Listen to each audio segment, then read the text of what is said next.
Hello friends, welcome to Erode அம்மாச்சி சமையல். இது நம்ம வீட்டு சமையல். இன்றைக்கி நம்ம பார்க்க போகிறது ஒரு சூப்பரான நல்ல டேஸ்ட்டான தக்காளி சாதம் தான். ஒன் பார்ட் ரெசிப்பியாக குக்கர்லேயே செய்ய போகிறோம். நல்லா சாப்பிட்றதுக்கு நல்ல டேஸ்ட்டாகவும் இருக்கும், கொஞ்சம் வித்தியாசமான சுவையில் இருக்கும். இது என்னென்னலாம் போட்டு நம்ம இதை அரைச்சி நம்ம செய்ய போகிறோம் அப்படிங்கிறத இந்த வீடியோக்குள்ளே போய் பார்க்கலாம் வாங்க. நம்ம ஈரோடு அம்மாச்சி யூடியூப் சேனலை சப்ஸ்கிரைப் பண்ணாதவங்க சப்ஸ்கிரைப் பண்ணிக்கோங்க, பெல் பட்டனையும் கிளிக் பண்ணிக்கோங்க.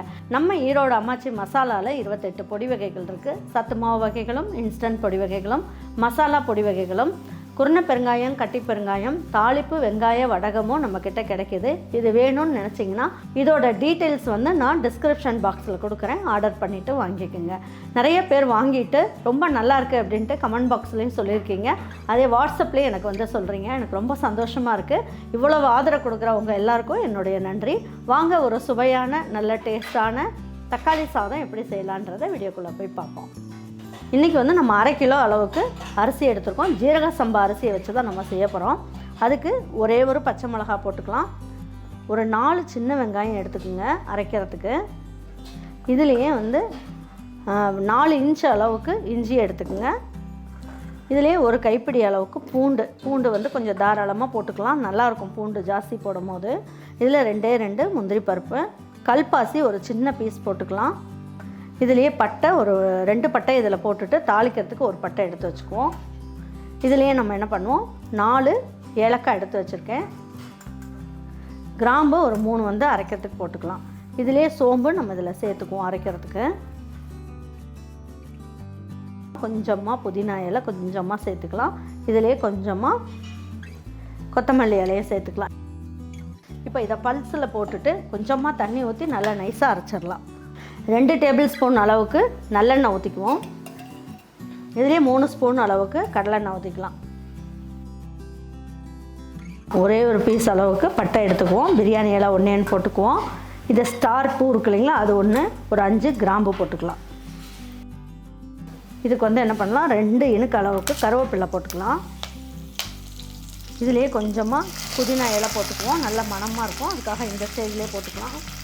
கொஞ்சமாக கொத்தமல்லி இலையும் போட்டுக்குங்க. இதில் 2 பெரிய வெங்காயத்தை கட் பண்ணி வச்சுருக்கேன், இதையும் போட்டுக்கலாம்.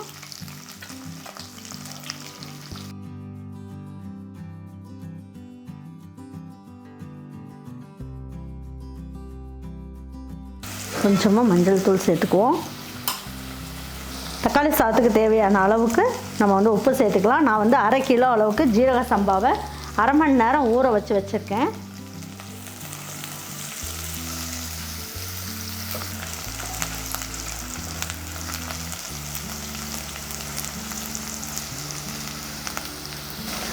வெங்காயம் நல்லா வதங்கிட்டு இருக்கு. இப்போ இந்த ஸ்டேஜில் நம்ம என்ன பண்ணுவோம், நம்ம அரைச்சி வச்சுருக்க விழுது இருக்கு இல்லையா, நல்லா நைஸாக அரைச்சிட்டோம்.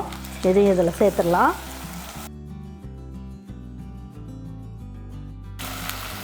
இந்த மசாலா வேஸ்ட் பண்ண வேண்டாம், இது எல்லாமே நம்ம தண்ணி ஊற்றும் போது யூஸ் பண்ணிக்கலாம்.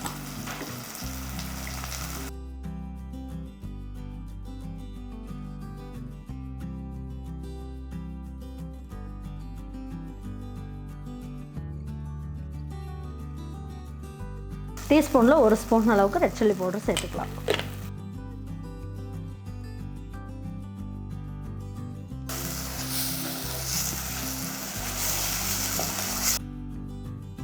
வெட்டி வச்சுருக்க தக்காளி, இதில் 4 தக்காளி கட் பண்ணி வச்சுருக்கேன், இதையும் போட்டுடலாம்.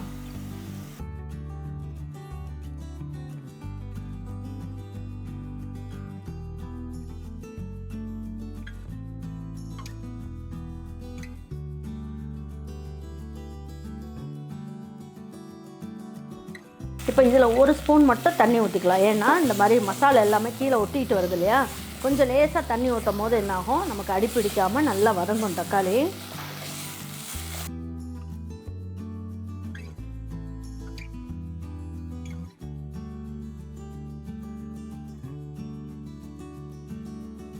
ஊற வச்சு எடுத்து வச்சுருக்கோம் இல்லைங்களா ஜீரக சம்பா அரிசி, அதையும் எடுத்து போட்டுடலாம். பாருங்கள், ஜீரக சம்பா அரிசி நான் 1/2 கிலோ அளவுக்கு ஊற வச்சுருக்கேன், இதையும் இதில் சேர்த்துடலாம்.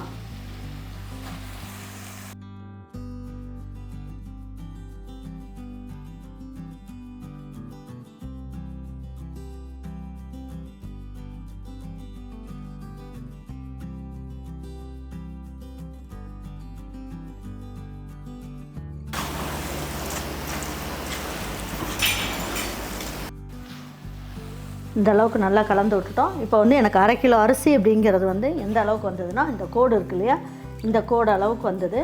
இப்போ இதில் 1/4 அளவுக்கு தண்ணி ஊற்றணும். இது வந்து நான் மிக்ஸி ஜாரில் நம்ம வந்து மசாலா அரைச்சோம் இல்லையா, அந்த தண்ணியும் இதில் சேர்த்துருக்கேன்.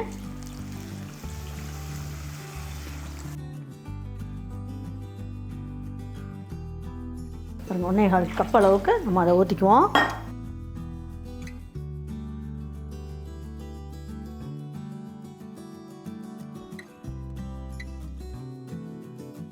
இப்போ இதை வாயில் ஊற்றி பாருங்கள். உங்களுக்கு உப்பு காரம் தூக்கலாக இருக்கணும். பாருங்கள், இதுலேயே 1 ஸ்பூன் அளவுக்கு நல்லெண்ணெய் ஊற்றிக்கலாம். நல்ல டேஸ்ட் கொடுக்கும்.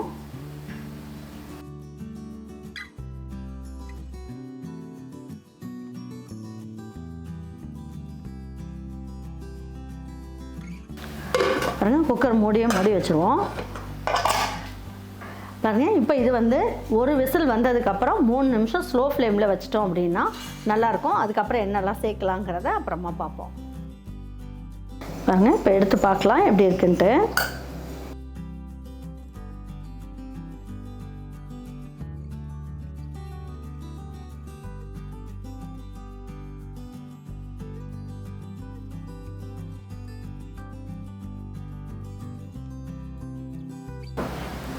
நம்ம ஊற்றின தண்ணி எல்லாமே கரெக்டான அளவில் இருக்குது.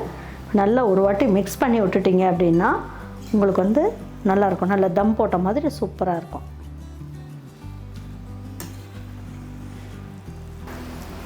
மேலே பார்க்கும்போது எப்படி இருந்தது, இப்பெல்லாம் நல்லா கலந்து விட்டுட்டு 1 நிமிஷம் மட்டும் குக்கர் மூடி வைக்கணும். 1 நிமிஷம் மட்டும் மூடி வச்சிட்டிங்கன்னா உங்களுக்கு வந்து தண்ணியெல்லாம் இழுத்து நல்லா ஒன்றோட ஒன்று ஒட்டாமல் சூப்பராக இருக்கும். பாருங்க, ஓப்பன் பண்ணி பார்க்கலாம். பாருங்கள், இப்போ சாதம் பாருங்கள் அப்படியே ஒவ்வொன்றும் குழையாமல் நல்லா வந்திருக்கு. பாருங்கள், இது ஜீரக சம்பா அரிசின்றதுனால உங்களுக்கு குழைஞ்ச மாதிரி தெரியும். ஆனால் பாருங்கள், ஒவ்வொன்றும் அரிசி வந்து குழையாமல் சூப்பராக வந்திருக்கு.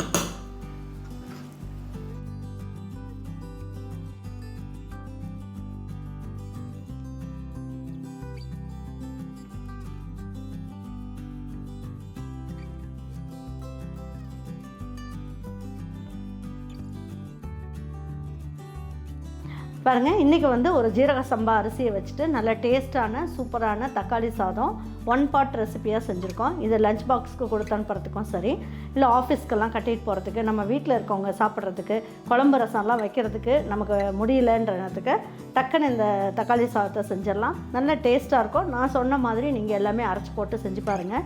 நல்லா அருமையாக இருக்கும். உங்கள் வீட்டில் இருக்கவங்களுக்கு இதே மாதிரி நீங்கள் செஞ்சு கொடுத்துட்டு அவங்களுக்கெல்லாம் பிடிச்சிருந்ததுன்னா லைக் பண்ணுங்கள், ஷேர் பண்ணுங்கள், சப்ஸ்கிரைப் பண்ணுங்கள், மறந்துடாமல் கமெண்ட்ஸ் பண்ணுங்கள். தேங்க்யூ ஃபார் வாட்சிங் ஈரோடு அம்மாச்சி சமையல். தேங்க்யூ.